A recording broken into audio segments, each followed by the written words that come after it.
Good morning, people on the internet. I did not realize how bad I looked. I just woke up.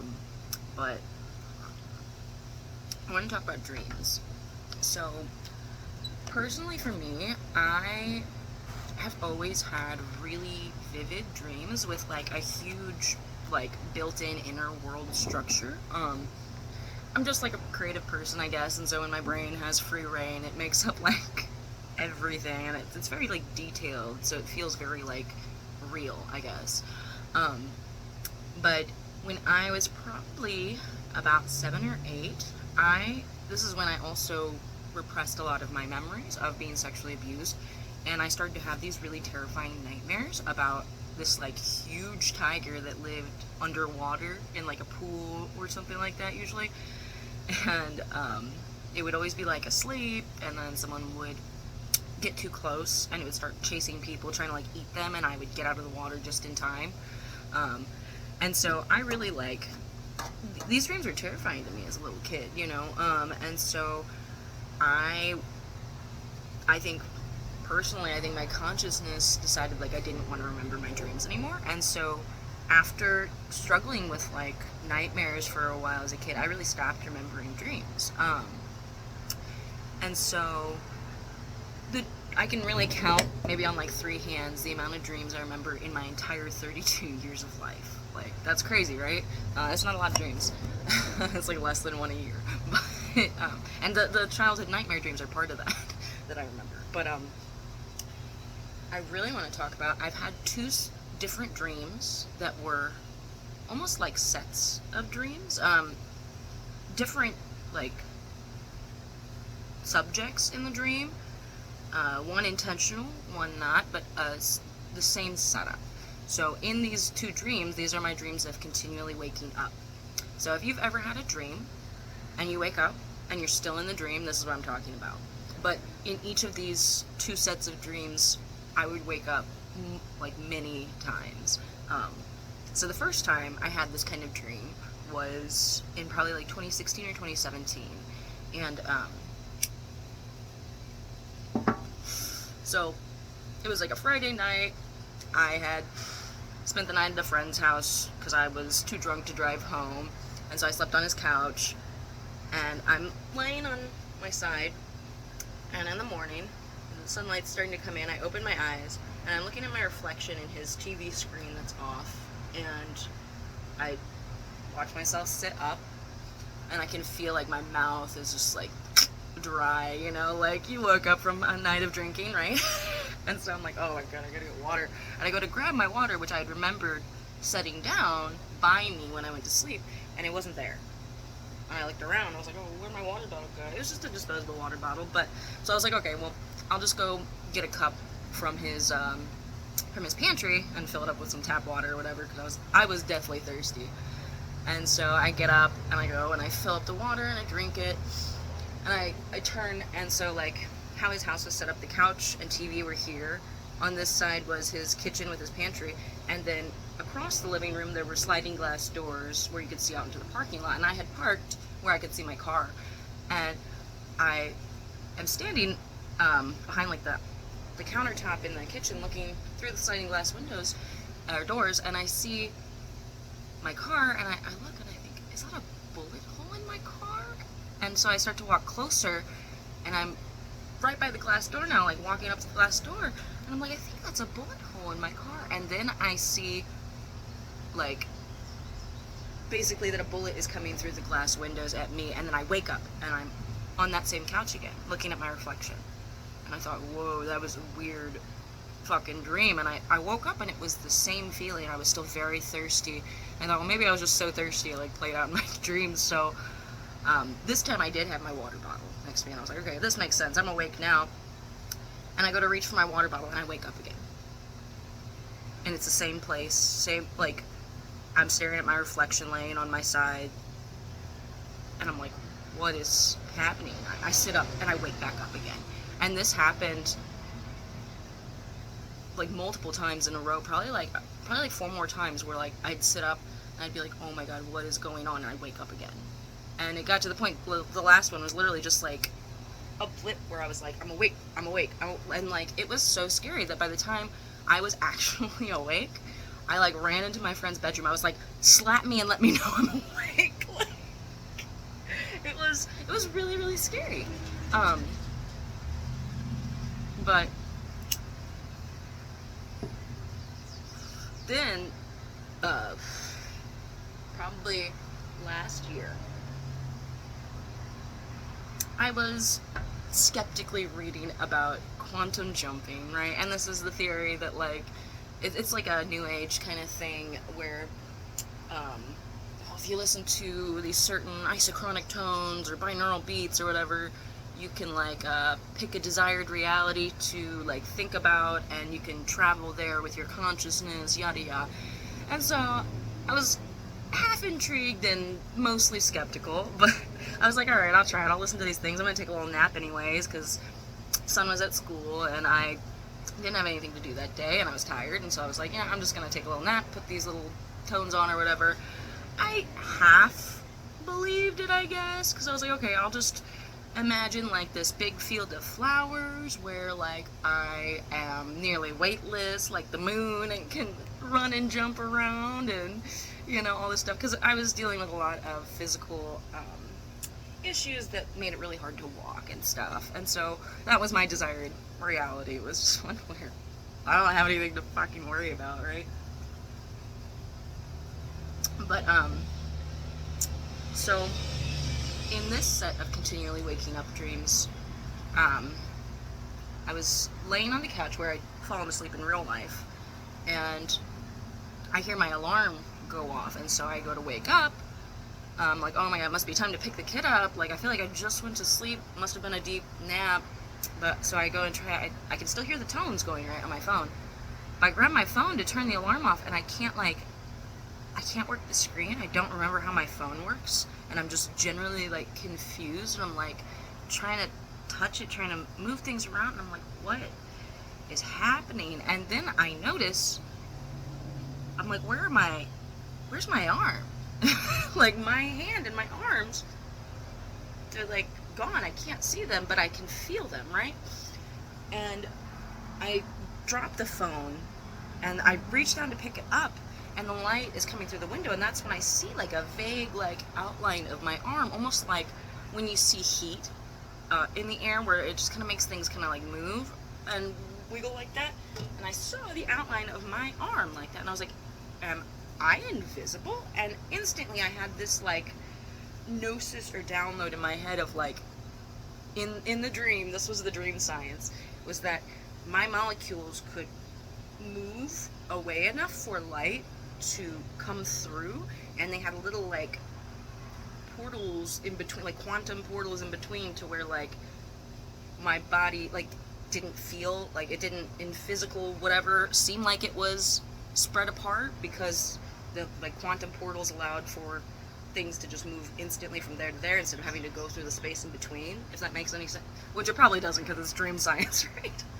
But that was the dream science behind it, and I was like really scared because I was like, how do I get this back in my whole, like I couldn't see my face, like I didn't try to look at my face, but I was like, is my whole body invisible? Like, what is happening? Like, and then I don't remember exactly what, if I like just woke back up. I think it was that I woke back up, but this time I was just asleep on the couch and I couldn't open my eyes. It was like a sleep paralysis. I couldn't move, I couldn't open my eyes, but I heard my partner at the time open the door, the front door, and I was thinking to myself, I'm like, oh, they must have gotten off work early, and I could hear them walk into the kitchen, set down their lunchbox and their backpack, and I was trying to move, and I wanted to be like, help, like, I can't move, like, please help me, but I couldn't do anything, and they walked by, I felt them kiss my forehead, and then walk up the stairs to go take a shower, which was kind of their routine. And I'm freaking out, and then finally I could open my eyes, and I'm in a different place. I was in what was supposed to be my bedroom. You know, like how in dreams you can tell, you know what something is, even though if you are like lucid dreaming, you know that this is not what it really looks like. So it was that. It was supposed to be my bedroom in another version of the house I live in that was like kind of flipped. But so like I'm in my bedroom, and the way this house is set up is that there's like stairs that go right up into my bedroom for some reason. And I have this little like partition, like, you know, those Japanese paper like things that there'll be like 3 or 4 panels of them. They like segment off a room, you change behind them or whatever. There's one of those in the room, and I get out of bed, and so this is where it gets weird. And this is, I've never had other dreams like this yet, but I was sharing a consciousness with another version of myself, the native version of me there, who did not think any of this was weird. And we kind of had this bit where it was like, I was like, where am I? But it was before I could finish thinking the words, where am I would get the understanding, my room. And all of a sudden, we hear like a door open, and she's like, oh shit. And I'm like, what? And she's like, no, just, she's like, I don't have time.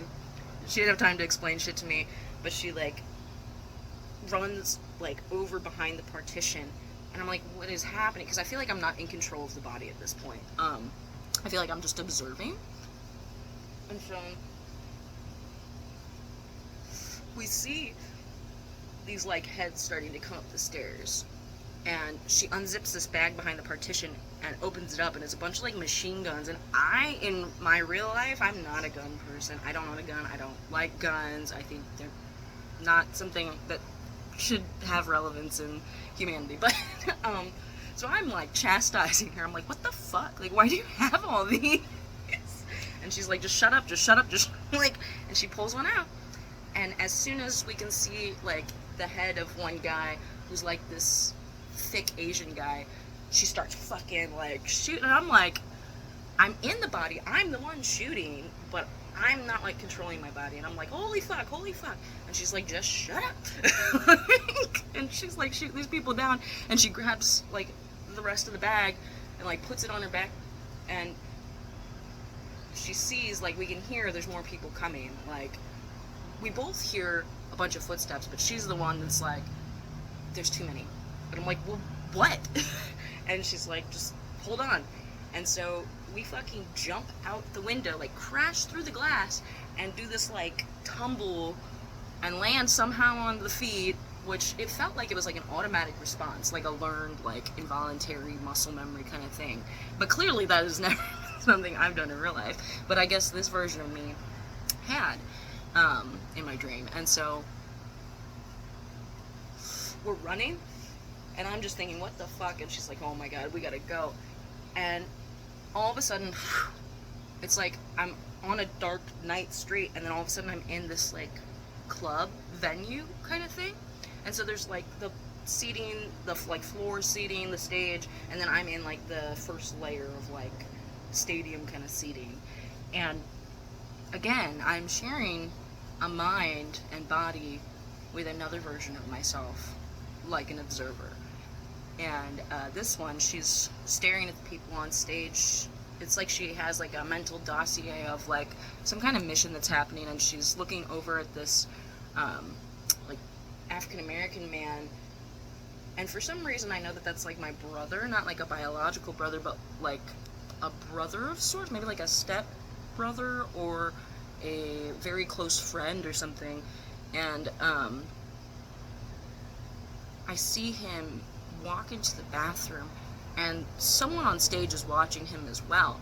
And the band, like in the band, and the band says, hey, we gotta take a quick intermission. And I see someone follow him into the bathroom off the stage, and I start running, and I know I have to get there because like this person's gonna kill him or something. And so I'm running, but before I get to the bathroom, okay, what happened next?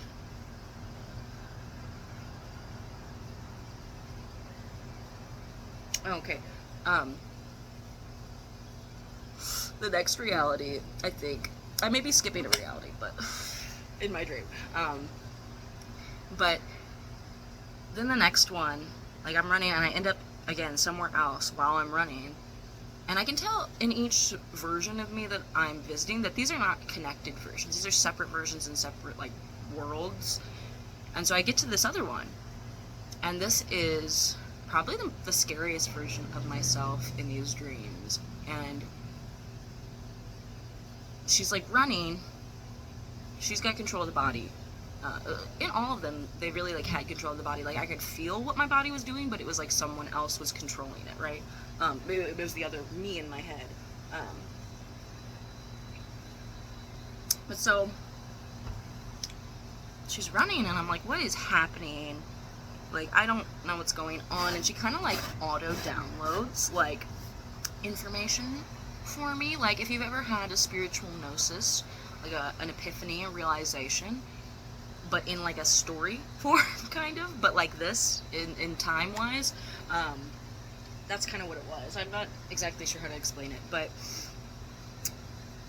basically what I got from that was that in this reality, like, I had learned some kind of science that allowed me to have almost like superhuman powers, basically.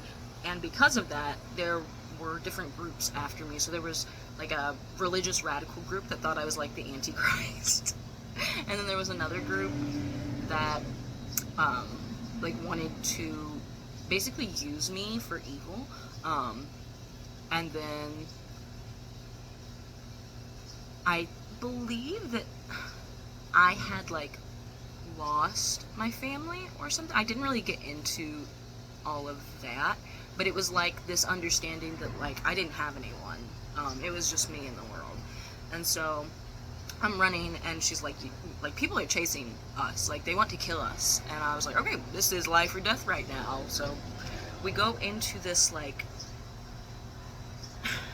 I don't know, it's like an adobe kind of house, you know, like a mud hut, but it's like large, and it's one story, but it's old, large, and semi falling apart. And there's like water inside, and there's no lights. It's like very primitive. And so I go in. There's no lights or anything, but I can see really well in the dark, which I know is not me because I have terrible night vision. But so I'm kind of just like, wow, I can see really well in here. And she's like, yeah, you know, because this is just like normal for her. And we hear them, and it's a lot of people. And she's like, oh fuck, I don't know what to do. Like she's starting to freak out. And so they start coming in, and we get confronted by this group of like probably 3 or 4 people with like a torch and like pitchfork kind of stuff. Except I don't think it was pitchfork. There was like, there might have been a pitchfork. I don't know. I just remember there was like idea of like weapons and like a fire. And so I'm like terrified, but she kind of almost acts on like panicked instinct. And what she does is she like moves her hand, and she does like this, and part of the like clay wall like crumbles and like hits these people. And I'm like, holy fuck, what are you doing? She's like, they are trying to kill me. And I'm like, okay. And she's like running, and she hears more people, and we run into a group of a couple people, and she's listening, and she hears running water, and she smiles, and I'm like, what? And she fucking like does this like arm movement, and she grabs the water like telekinetically or whatever, and like I guess floods over these people. It's not like it's a decent amount of water, but not like a ocean or anything. But she like pushes them down with the water, and I can feel tired, and I know it's because she's like using some kind of energy or power, and she's thinking, she's like, I can't, there's too many people, I can't fight them all. And I'm like, well, what are we supposed to do? And then it was weird. It was like she searched my brain, and I saw her recalling in my mind the first part of that dream where I turned invisible. And I can tell she's not been able to do that. And she like downloads the dream science or whatever, and now she can do it. And I was like, well, okay. So she flies too. So And she can like move through objects. That was another thing too. So the dream science there, I remember a little bit of the moving through objects, is that she would actually like consciously like change her cells into whatever she was like trying to go through, but she would just become part of that and then end up on like the other side, which is again just dream science. So she turns herself invisible using that method, and then like flies up using like air control, like to push herself up, and then goes through the like roof, and we're hovering up there, invisible, and getting just like really, really weak. And I'm like, well, what now? And she's like, just hold on. And the whole thing goes up in flames. And I'm like, there's people in it. Like, she waited until all the people were in there, and she like set it on flames, and she like energetically sealed the like open door, because there were no doors, it was just like door frames, I guess, on the outside and inside part. And she like put like an energy block there or whatever in the dream science, so they couldn't leave basically, and burn them all to death, which is horrible. I would not choose to do anything, but for her, like, so in the mind, I was like, yo, this is fucking terrible. You just killed a bunch of people. Like, what kind of monster are you? Maybe they're right to come after you. And she's like, you don't understand. Like, you really just don't. And at this point, we can hear sirens coming because there's a fucking fire. For some reason, they're, like, right there. And she's like, I have an idea. And she goes down to the ground.